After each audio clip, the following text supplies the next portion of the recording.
Would you ever buy an electric car? More drivers are thinking about it thanks to $4 a gallon gas. And there are more electric cars out there, as CBS News national correspondent Ben Tracy found out. When people make the crack that electric cars are like golf carts or they're not cool, do you just show them this? Yeah, it pretty much does the trick. Chris Payne's all-electric Tesla Roadster goes from 0 to 60 in about 4 seconds. Whoa! But he knows just how long and slow the road has been for electric vehicles.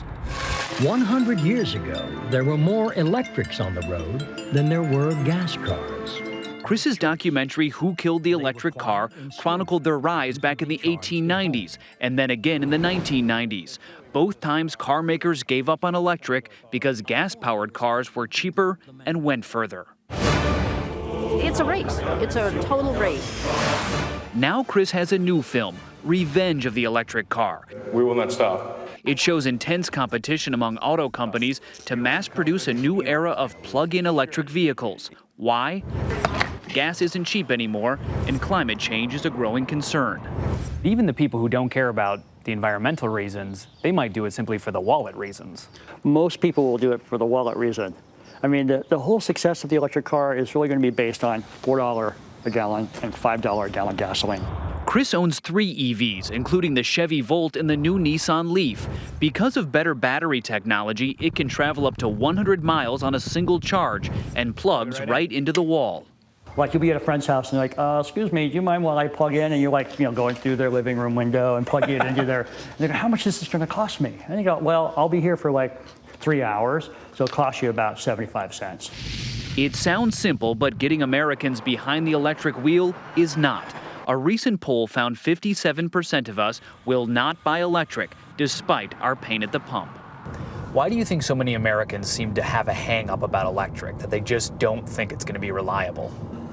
I think most Americans haven't had a chance to drive one. 36-year-old Carlisa Hamagaki made the switch. I never have to stop at a gas station anymore. But she knows most people are confused by EVs. I just shake my head and I go, there's no miles per gallon.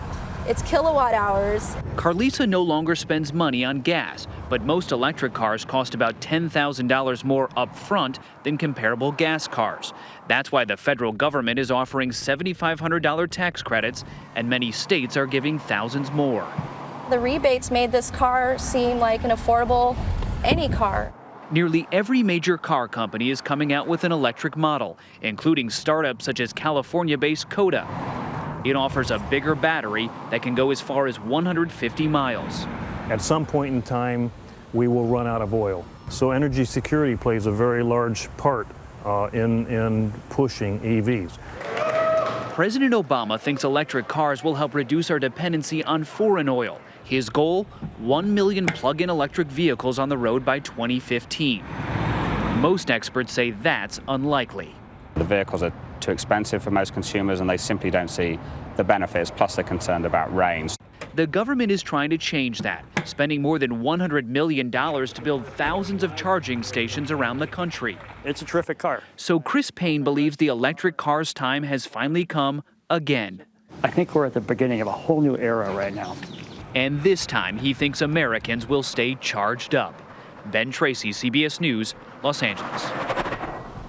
Interesting how they still make it look like you're putting gas in your car, by the way, even though it's a charge. Yeah, fooling you a little bit. I think maybe the key is when they get to the point where a full charge gets you a full tank of gas, like a 2 in or terms 3 of or mileage. 400-mile trip. Yeah, because when we heard, now this one can go up to 150 miles, really not that far for people who are used to going. If you're taking a long drive, going on a trip, whatever else. Yeah. All right. So let us know when you have that worked out.